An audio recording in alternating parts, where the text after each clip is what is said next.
Bonjour à tous, nous sommes le 10 Adar de l'année Tafshin-P, soit le 6 mars 2020, et nous sommes à la veille de Shabbat Zachor.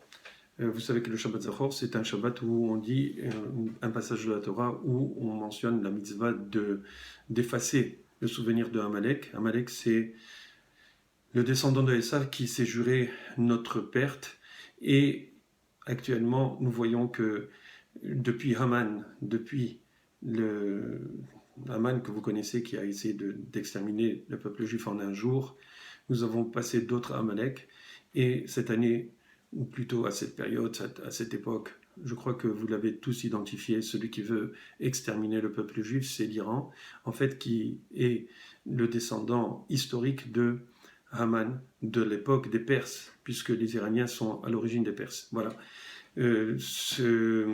En préambule, donc, ce que je voulais vous dire. Et je voulais mettre un peu l'accent justement sur Purim et sur la Megillah d'Esther. Vous savez que déjà Esther veut dire que en fait tout est caché dans la Megillah et que il n'y a même pas le nom de Dieu, il n'y a même pas le nom d'Akadosh Baruch Hu. Et je crois que tout le défi de Purim, c'est justement de retrouver Akadosh Baruch Hu. Et c'est pour cela que quand on le trouve, on est heureux. Alors je vais, pour faire, si vous voulez, un court, je voudrais simplement vous attirer vers la fin de la Megillah. À la fin de la Megillah, il est écrit qui est mauvais qui belou ayodim alem ve'al zaram ve'al kol hanilvim alem ve'lo ya'avor liyot osim et shene ha-yamim ha'edeh kirtavam mirizmanam. Autrement dit, le peuple juif a pris sur lui, les juifs ont pris sur eux. Donc les Juifs ont pris sur lui, en fait c'est ça qui est écrit, mais ce qui est lu, c'est que les Juifs ont pris sur eux et non sur lui, Alem ve'azaram, sur eux et sur donc leur descendance, et sur tous ceux qui dépendent d'eux, etc., qu'ils allaient faire les 2 jours de Purim, comme il est écrit, et en leur temps. Alors, en hébreu, c'est écrit Kiemu vekibelu. Kiemu vekibelu. Donc, Kiemu, c'est écrit avec un vav à la fin, comme il serait normal et comme il est normal dans la grammaire hébraïque. Mais Kibelu, normalement, il aurait dû être écrit avec un vav, c'est-à-dire Kibelu, Kouf, Bet, Lamet, Vav. Or, dans toutes les Megillotes du monde, vous allez voir que Kibelu est écrit sans le vav. Et donc, ce qui est en fait insinué ici, c'est que à la fin de cette histoire, à la fin de l'histoire de Purim, où le peuple juif est retourné d'un seul cœur, vers Akadosh Baruch Hu, alors Akadosh Baruch Hu a accepté cette échouva de tout le peuple, et le peuple juif entier a été préservé d'une mort certaine qui était prévue et qui était programmée depuis un an par Haman et par Achashverosh. Donc vous voyez un petit peu le retournement de situation. En fait, le retournement, je voulais simplement vous dire que justement, quand est-ce que ce retournement a eu lieu de façon précise au niveau de l'histoire de Purim qui est écrit dans la Megillah, c'est au moment où Achashverosh, lui, qui ne pouvait pas dormir parce qu'il était préoccupé par un tas de choses, un tas de pensées qui l'embêtaient, surtout concernant Haman et surtout concernant sa femme Esther, qui le soupçonnait d'avoir éventuellement des relations un peu bizarres avec Haman. Donc il n'était pas bien, il se sentait pas bien, et donc qu'est-ce qui s'est passé? À ce moment-là, nous savons que il n'arrivait pas à dormir et qu'il a demandé au scribe de lui lire le livre ou les annales du royaume pour voir s'il n'avait pas oublié peut-être de récompenser quelqu'un, et que c'était pour ça qu'il n'arrivait pas à dormir. Et donc, à chaque fois que le scribe, qui en fait était le fils de Haman, qui avait été choisi par Haman pour avoir un contrôle total sur la vie de Achashverosh, en fait, ce scribe, à chaque fois qu'il tombait sur, en fait, directement, le livre s'ouvrait à l'épisode où Mordechai avait sauvé la vie de Achashverosh, du roi, et à chaque fois qu'il essayait de tourner la page revenait à sa place. Et donc, Achashverosh dit au scribe, qui en fait, donc je répète, le fils d'Haman, il lui dit, bon, mais qu'est-ce qui se passe? Lis ce qui est écrit. Et là, il a dû obligatoirement dire que Mordechai avait sauvé roi d'un empoisonnement par Bigdan Veteresh, pour ceux qui se rappellent de l'histoire, et qui n'avait pas été récompensé. Donc, puisqu'il n'avait pas été récompensé, Achashverosh, en fin de compte, comprend qu'il y a quelque chose qui n'allait pas et que c'était relié à cette histoire de Mordechai. Et sur ce, Haman vient pour demander à pendre Mordechai, et on connaît l'histoire. Achashverosh demande à Mordechai, il lui dit, plutôt à Haman, il lui dit, déjà je me mélange entre Mordechai et Haman, et puis j'ai rien bu encore, je vous assure. Donc ce qui se passe, c'est que Mordechai, encore je me répète, Haman vient et demande à Achashverosh de pouvoir pendre Mordechai, et Achashverosh dit à Haman qu'est-ce qu'on devrait faire à la personne qui a sauvé le roi, etc. Et Haman, croyant que c'était de lui qu'il s'agissait, demande à ce qu'on fasse des honneurs à celui qui a sauvé la vie du roi, et que plutôt que pas sauver la vie du roi, mais que le roi voudrait récompenser. Et on sait qu'est-ce qui s'est passé en fin de compte. C'est Haman qui a conduit Mordechai habillé des habits royaux sur le cheval royal. Et là, on a vu que c'est écrit dans la Megillah, la Yehudi, Maïta, Ora Besimcha. À ce moment-là, les Juifs ont compris réellement qu'ils allaient être sauvés. Et effectivement, c'est ce qui s'est passé, puisque, en fin de compte, Mordechai et Haman, qui se trouvaient dans le festin que Esther a donné aux deux, bien sûr, avec son roi Achashverosh, et bien, à ce moment-là, les deux ont compris que l'histoire allait être finie, c'est-à-dire que Haman a été pendu, et ensuite, Mordechai a été bien entendu, il a pris la place et là a pu sauver les Juifs. C'est pour faire une histoire très courte. Mais en fait, le moment, si vous voulez, où il y a eu ce déclic, c'était justement à ce moment où la page était en train de faire du surplace, et Akadosh Baruch Hu a fait en sorte, à travers ces malachim, de faire en sorte que Achashverosh puisse réellement faire en sorte de demander que fallait-il faire à celui qui l'avait sauvé. Donc vous imaginez un petit peu comment le retournement de situation s'est fait. Et là on voit en fait que Akadosh Baruch Hu n'a pas agi directement dans le sens qu'il n'a pas fait des miracles extraordinaires comme ce qu'il y a eu lors de, par exemple, la sortie d'Égypte, où il y a eu des miracles qui étaient faits pendant une année, les 10 plaies, vous connaissez, puis le fait que la mer Rouge a été séparée. Donc tous ces miracles qui étaient galouim, qui étaient dévoilés, en fait, dans la Megillah de Esther, étaient cachés. Et Esther veut dire caché. C'est pour ça qu'on appelle Esther, qui en fait s'appelait Adassa au départ. Et là, on dit Megillat Esther. C'est quoi Megillah? Megillah, ça vient du mot galouille, c'est-à-dire dévoilement de Esther, de ce qui est caché. Bon, voilà. Alors donc, après ce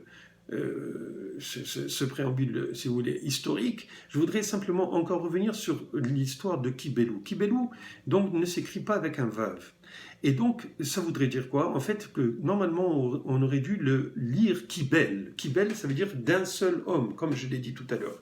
Mais où c'est qu'on a trouvé déjà dans la Torah, dans les Chamisha Chumshei Torah, dans les 5 livres de la Torah, où c'est qu'on a trouvé quelque chose qui ressemble à ça? Alors, je voudrais vous rappeler que quoi? Que avant le don de la Torah, c'est-à-dire avant que Akadosh Baruch Hu se dévoile et que les bénis Israël acceptent, c'est écrit Vayahanu. Le peuple a campé. Vayahanu. Mais Vayahanu s'écrit aussi Vayehan. Et donc c'est écrit au singulier. De la même manière qu'ici, Kibelou s'écrit au singulier Kibel. Donc on voit qu'il y a deux situations. Dans la situation où on a vu le dévoilement de Akadosh Baruch Hu, où ils ont accepté la Torah, d'un seul corps, si vous voulez, oui, c'était le corps du peuple juif, c'était le cœur du peuple juif qui était uni. Vayihan, ils ont campé d'un seul cœur, et ils ont accepté la Torah d'un seul cœur aussi, tout le peuple juif, et donc, on a vu qu'il y avait une entente, il y avait une communion entre tout le peuple juif qui a accepté la Torah, qui a accepté Akadosh Baruch Hu, qui a accepté la constitution du peuple juif, qui est la Torah.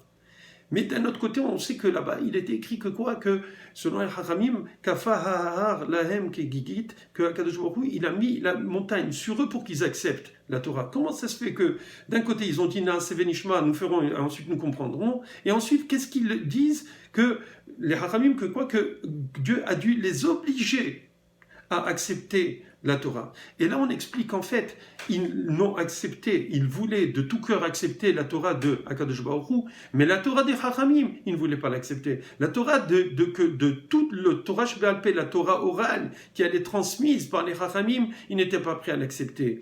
Or, au temps de Purim, qui c'est qui a justement combattu pour que le peuple juif fasse teshuva et qui se reprenne et qui avait interdit au peuple juif d'aller au Mishté, c'est-à-dire aux célébrations de la fête du trône de Achashverosh, qui avait utilisé les kelim, les ustensiles du temple, qui en fait était une renonciation. Le fait qu'ils étaient dans ce Mishté, où il a utilisé les ustensiles du temple, pour justement montrer que, en fin de compte, ils ne retourneraient pas de leur exil, qu'ils ne reconstruiraient pas le Beth Amikdash.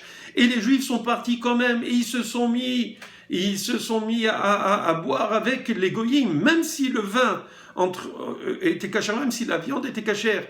Mais c'est sûr qu'il y avait un autre problème, c'était cuit par des non-juifs, et que selon les Chachamim, c'est interdit de manger quelque chose qui est cuit par des non-juifs. Donc à ce moment-là, ça veut dire quoi? Qu'ils n'acceptaient pas ce que le Gaon Hador, le chef de la génération Mordechai, qui était lui le chef du Sanhédrin, et qui leur disait qu'il ne fallait pas qu'ils aillent à se micheter à ces célébrations, eh bien, ils n'ont pas écouté. Et à cause de cela, ils ont été passibles. Ils ont été passibles d'un décret d'extermination. Nous avons été passibles d'un décret d'extermination. Et c'est ce qui arrive aujourd'hui actuellement, ce qui arrive dans notre temps. C'est quoi? C'est que le monde ne veut pas écouter les Chachamim. Les Chachamim qui eux, connaissent tout le chasse, qui connaissent tout le Talmud par cœur, qui connaissent toute la halakha qui s'est transmise de génération en génération depuis Moshe Rabbeinu, actuellement, beaucoup, malheureusement, de notre peuple ne veut pas accepter de suivre les conseils, les halachot, plutôt les décisions rabbiniques, les décisions des plus grands du peuple juif. Or, qu'est-ce qui se passe actuellement dans notre temps, mes chers amis? Réveillons-nous. Qu'est-ce qui se passe? Il se passe que nous sommes déchirés. Si vous lisez, si vous vous renseignez sur ce qui se passe en Israël, ça fait 1 an, plus d'1 an qu'on est en train de se déchirer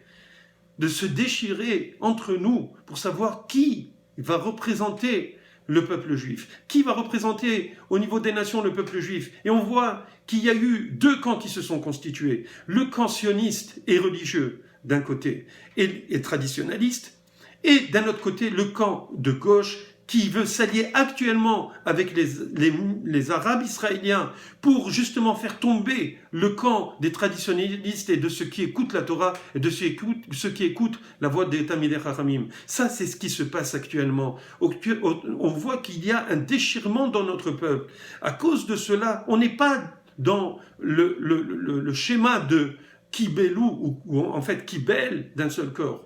Ou Vayihan au lieu de Vayihanu, où on a campé d'un seul cœur et d'un seul corps. Et bien justement, on est déchiré. On n'arrive pas à accepter actuellement le fait que nous devons nous unir pour pouvoir combattre les ennemis. Et qui c'est les ennemis? Ce sont les mêmes ennemis, les descendants de ces Perses, qui en fait sont les Iraniens. Les Iraniens ne sont pas des musulmans, ne sont pas des Arabes. Les Iraniens sont des musulmans chiites, parce qu'ils ont, depuis le temps, vous savez, au cours de l'histoire, chacun a accepté les religions telles qu'ils l'ont voulu. Et actuellement, il se trouve que les Perses sont des chiites. Mais en fait, au fond, la peuplade, si vous voulez, l'origine est la même, c'est-à-dire les Perses, les Iraniens sont des Perses à l'origine, et ils utilisent leurs croyances pour faire du mal au peuple juif, comme le dit si bien le Rav Ron Shaya, qu'en fait les Perses, les Iraniens actuels sont en fait très probablement des descendants de Amalek et de Haman qui avaient 200 et quelques enfants, et donc qui auraient pu peupler toute toute la Perse actuelle, tout l'Iran actuel. Bon, ce qui est très fort possible. Mais nous savons que à chaque fois qu'il y a un peuple qui veut se mesurer au peuple d'Israël, qui veut défier le peuple d'Israël et surtout le Dieu du peuple d'Israël, qui est Akadosh Baruch Hu, eh ben lui ne prend pas de gants et n'a pas peur de se frotter à Akadosh Baruch Hu et qu'il est prêt à mourir, mais en fait faire mourir le peuple juif avec lui. Or, quand Akadosh Baruch Hu voit son peuple déchiré de cette manière, qu'est-ce qu'il aspire à quoi? Il aspire à ce que son peuple s'unisse, et s'unisse surtout. Comment? En ayant foi en Akadosh Baruch Hu. Or, quand nous voyons que une partie du peuple juif, une partie du peuple israélien veut absolument, et c'est même pas la majorité réelle du peuple juif, parce que si on enlève les Arabes israéliens, en fait, la majorité va du côté de la droite israélienne, de la droite traditionnaliste, de la droite religieuse et de la droite ultra-religieuse. Et on voit qu'en fait, ce sont eux vraiment, il y a une majorité de juifs qui en fait seraient prêts à mourir, mais ne pas laisser Jérusalem repartir entre les mains d'une autre nation. Et si vous vous rendez compte un peu de ce qui s'est passé, et je vous renvoie à une vidéo que j'ai mise sur la page El Shoresh dans Facebook ou sur YouTube, les 3 Purim, Jérusalem et Trump, vu que j'ai posté, ça fait quelques années, vous verrez à quel point le retournement de situation, et je vous encourage à aller voir parce que vraiment il y a des chidushim exceptionnels dans ce shiur. Et donc je reviens et je vous dis que si Akadosh Baruch Hu nous met dans une situation de pressurisation totale, quelle est cette situation? Premièrement, nous avons un problème. Qu'est-ce qui va se passer? Nous ne savons pas. Et vous savez que le Rav Kanievski, avant les premières élections, de la première des 3 élections, avait dit qu'il n'y aurait pas de gouvernement. Et jusqu'à présent, ça fait plus d'1 an, et on n'a pas encore de gouvernement. Chose qui est impossible. On est en train de s'acheminer vers un 4e scrutin.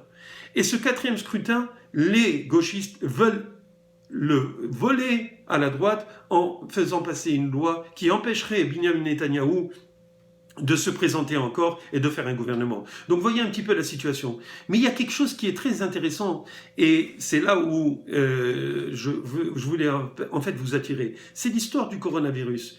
Ce virus, cet ennemi qui est invisible, en fait c'est un ennemi invisible, mais qui est en fait dirigé par Akadosh Baruch Hu.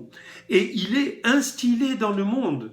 De la même manière qu'on ne le voit pas, Akadosh Baruch Hu, dans la Megillah, on ne voit pas le virus, qui lui, il est complètement caché. Qui pourrait se targuer de voir un virus, à moins d'avoir un microscope électronique? Personne. Eh bien, ce virus est en train de changer la donne dans tout le monde. Au lieu de pouvoir vaquer à nos occupations, Akadosh Baruch Hu lui a des plans. Ce plan-là, on ne le connaît pas, on ne le connaît pas exactement. Nous avons des traditions dans la Gemara où on sait que tout va se passer à travers la Perse, autrement dit les Iraniens actuels, et qu'ils viendraient, selon Rashi, conquérir la terre d'Israël. Donc on voit réellement des choses qui sont cachées. Et bien, tout ce virus est en train, si vous voulez, de polluer l'histoire. Parce que, en fait, ce virus, et c'est sûr qu'il est très contagieux, et il faut le combattre, parce que ça pourrait devenir une pandémie, ce qui est en train de devenir une pandémie, presque officiellement. Et donc, il faut le combattre, il faut prendre tous les moyens pour se protéger du mal. C'est normal au niveau logique, au niveau rationnel, on doit le faire, juif, non juif, etc. Et là, je voudrais vous amener et vous dire pourquoi je pense que ce virus est réellement, et pas seulement réellement, parce que réellement, effectivement, on voit que si vous voulez, il atteint déjà une proportion grave juste aux alentours de Purim. Mais qu'est-ce que vous avez remarqué? Qu'est-ce que vous avez remarqué à travers ce virus? Qu'est-ce qui se passe? En fait, si vous vous baladez un petit peu, vous voyez les nouvelles, vous allez voir que beaucoup de gens mettent des masques, et des masques de toutes sortes. Des masques en forme de canard, des masques ronds, toute une sorte de masques. Ils sont en train d'essayer de trouver des masques pour se protéger. Et là, on voit que quoi? Il y a une tradition dans le peuple juif où on se masque à Purim. une tradition où on se déguise. Où on se déguise pourquoi? Pour montrer qu'en fait tout est caché, que le miracle de Purim est caché. Mais d'un autre côté, comment on écrit en hébreu un masque? Eh bien, c'est Masera. Masera, c'est masque. Vous voyez, Masera ou Maseka ou masque. C'est pratiquement le même mot en français ou en hébreu. Mais ce qui est plus intéressant, et c'est là où je voulais vous amener depuis le départ, ce qui est très intéressant, c'est que le Masera vient du mot Massar. Massar, c'est un écran. Autrement dit, quelque chose qui cache la réalité, quelque chose qui cache ce que nous devrions voir. Et toute l'histoire de Purim, c'est quoi? C'est justement de dévoiler ce qui est caché. C'est pour ça qu'on met des maserot ou des masques, pour se rappeler qu'en fait, tout est dirigé par la main de Dieu. Parce que, qu'est-ce que Akadosh Baruch Hu fait? En fait, Akadosh Baruch Hu, on ne peut pas le voir. Personne ne peut le voir. Mais notre travail dans le monde, notre travail dans ce monde, chacun d'entre nous, est de, en fait, nous forcer à essayer de comprendre qu'est-ce qu'on fait dans ce monde. D'où vient ce monde? Est-ce que le monde oubliait Dieu? Est-ce que le monde tel qu'on le connaît a pu se créer de lui-même? Est-ce qu'il y a eu toujours un monde? Et même s'il y a eu toujours un monde, est-ce que ça vous angoisse pas d'essayer de trouver d'où c'est qui provient ce monde? Qu'est-ce qu'il y a derrière ce monde? Qu'est-ce qu'il y a avant ce monde? Les scientifiques, eux, se sont posé la question. Grâce à Albert Einstein, on a pu, et encore un juif, on a pu découvrir le Big Bang, on a pu, c'est pas lui réellement, mais c'est lui qui nous a prouvé qu'il y avait un Big Bang grâce à ses calculs, mais grâce à plein de scientifiques, dont Alan Guth, etc., qui ont eu la confirmation qu'effectivement il y a eu un Big Bang. Chose que normalement les scientifiques n'acceptaient pas, parce qu'ils ne pouvaient pas voir qu'est-ce qu'il y avait avant le monde, avant ce qu'ils pouvaient observer. Et en fin de compte, on a tous, que ce soit scientifique ou non scientifique, on a la même question. Qu'est-ce qu'il y a avant le monde? Et les religieux se posent la question. Ils se disent, mais qui a créé Dieu? Et on lui dit non, n'essaye pas de savoir qui a créé Dieu, parce qu'il n'y a que Dieu. Dieu est éternel, Haya Oveiye. Il était, il est, il sera. Et ce qui se passe, c'est que on ne peut voir que la manifestation de Hakadosh Baruch Hu. Et que Dieu s'est manifesté dans notre histoire, à part à Purim, où on n'a pas vu de façon claire la manifestation de Hakadosh Baruch Hu. Et c'est à nous, le jour de Purim, de comprendre qu'il y a Hakadosh Baruch Hu qui est toujours derrière l'histoire, et qu'en fin de compte, ce qui nous apparaît comme un enchevêtrement ou une succession d'événements qui a en fait créé l'histoire, en fait c'est Dieu qui est Hakadosh Baruch Hu qui est derrière, et Hakadosh Baruch Hu qui est derrière et qui manipule l'histoire de telle manière à ce que sa main soit partout. Et tout notre travail à Purim, c'est justement de voir le dévoilement de Hakadosh Baruch Hu à travers ce qui est caché, à travers le masque, à travers le massar, à travers la masecha qui veut dire masque en hébreu. Vous comprenez? Alors quel est le message de ce coronavirus? Alors je le dis encore une fois et je le répéterai autant que vous voulez. C'est que quand on voit des gens avec des masques partout dans le monde, on doit être en train de se poser la question, mais qui envoie ce virus dans le monde? Qui l'a envoyé? Qui est en train de faire flancher, de faire trembler les jambes du monde? Qui est en train de manipuler toute l'économie mondiale? Pour le moment, on ne ressent rien. Mais éventuellement, quand il y a des crashs boursiers, vous savez ce qui se passe. Il y a des gens qui, allez-nous, mais il y en a qui se suicident parce qu'ils perdent tous leurs biens. Mais ce qui est en train de se passer, quand on voit que les économies sont en danger, quand on voit que les gens sont en danger, qu'il y a des gens qui meurent réellement, alors on commence à prendre peur. Et là, on commence à se poser des questions. Vous savez, quand on était au temps de la guerre du Golfe, en 1991, les Juifs rentraient dans les abris, dans les chambres comment dirais-je, étanches.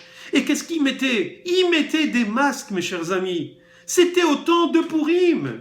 Encore des macérotes, encore des masques. Pourquoi? Parce que Akadosh Baruch Hu dit attention, derrière le masque, regardez qui est derrière le masque, regardez qui est derrière la création, regardez qui est derrière tous ces miracles que je vous envoie. Il y a 39 scuds qui tombent sur Israël et il n'y en a pas un qui meurt à travers ces scuds.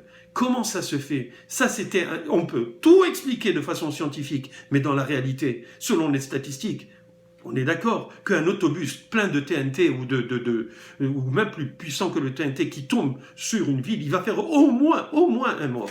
Mais là, il n'y a pas eu de mort à cause de l'explosion, à cause de l'effondrement des immeubles. Donc vous comprenez que quoi? Qu'il y a réellement quelqu'un qui est derrière. Et d'ailleurs, si vous vous rappelez, il y avait eu un Scud qui était tombé sur les camps américains et qui ont fait 39 morts dans les camps américains qui étaient en Arabie Saoudite. Ceux qui sont assez vieux pour se rappeler de cette histoire. En tout cas, il faut savoir qui est derrière le masque. C'est ça la question qu'on doit se poser. C'est la vraie question de Purim. Parce que quand on est capable de comprendre qu'il y a Akadosh Baruch Hu, qu'il y a un Dieu derrière toute cette création, qu'il y a un Dieu derrière tout ce que nous pensons être la providence divine, quand il y a un Dieu qui fait attention à nous, qui nous scrute, nous en tant que son peuple, et qui veut que nous nous unions, et que nous acceptions Kibelou, mais sans le vav, mais d'un seul cœur, Kibel, alors Akadosh Baruch Hu, il est content. Alors Akadosh Baruch Hu, il peut nous faire des miracles. J'espère de tout mon cœur qu'il va y avoir un dénouement agréable dans l'histoire d'Israël. Vous savez, ça fait 2000 ans qu'on demandait que Jérusalem soit reconstruite avec le Beth Amikdash. Nous sommes prêts, nous ne sommes pas loin de cette construction du Beth Amikdash. Le Mashiach va venir bientôt, on le sait parce que le monde ne peut plus aller comme ça. C'est vrai qu'il y a eu des tas d'épisodes où on a vu que le Mashiach devait venir, il n'est pas venu. Mais ici, nous sommes en train de brûler, c'est-à-dire d'arriver au point brûlant, qui est le dévoilement, la Megillah, le dévoilement de Akadosh Baruch Hu à travers son Mashiach, parce que la seule manière qu'a Akadosh Baruch Hu de rester caché pour qu'on puisse le retrouver, mais d'un autre côté, qu'il puisse être dévoilé, ce n'est que à travers ses envoyés. De la même manière qu'on a eu Moshe Rabbeinu, qu'on a eu tous les prophètes qui ont été là et qui nous envoyaient et qui nous montraient que Akadosh Baruch Hu était celui qui a dirigé, qui a créé, qui dirige et qui dirigera éternellement le monde. Et bien, de cette manière, c'est le Mashiach qui va le faire pour que personne n'ait plus de doute. Et c'est ce qu'on espère, c'est que tout le peuple juif reconnaisse et comprenne qu'en fin de compte, on a la possibilité bientôt de voir et d'avoir la confirmation que notre travail de recherche personnelle, à savoir s'il y a un Dieu, si ce Dieu c'est bien le Dieu des Juifs, et si ce Dieu nous a protégés jusqu'à maintenant. Vous avez vu, que ce soit la guerre des 6 jours, que ce soit la guerre de 48, qui aurait pu penser qu'un petit peuple avec des fusils et des petits canons puisse arriver à faire ce qu'il a fait, ou qu'une armée en 1967 puisse complètement détruire toutes les armées autour en 6 jours. Mais vous vous rendez compte? Comment est-ce possible si ce n'est pas par l'intervention divine? Et bien de cette manière, actuellement, nous avons soi-disant un ennemi qui s'appelle le coronavirus. Et bien quoi? Ce corona, il va couronner Dieu. Parce que, justement, ce qui va se passer, mes chers amis, c'est que probablement que ce virus va disparaître, mais c'est simplement l'assaisonnement que Akadosh Baruch Hu veut mettre pour nous réveiller, pour qu'on voit qu'est-ce qui se passe derrière tous ces masques, que les goïms nous rappellent eux-mêmes, puisque eux-mêmes ils mettent des masques. Mes chers amis, c'est extraordinaire. Le monde entier est fait pour Purim cette année. Merci beaucoup.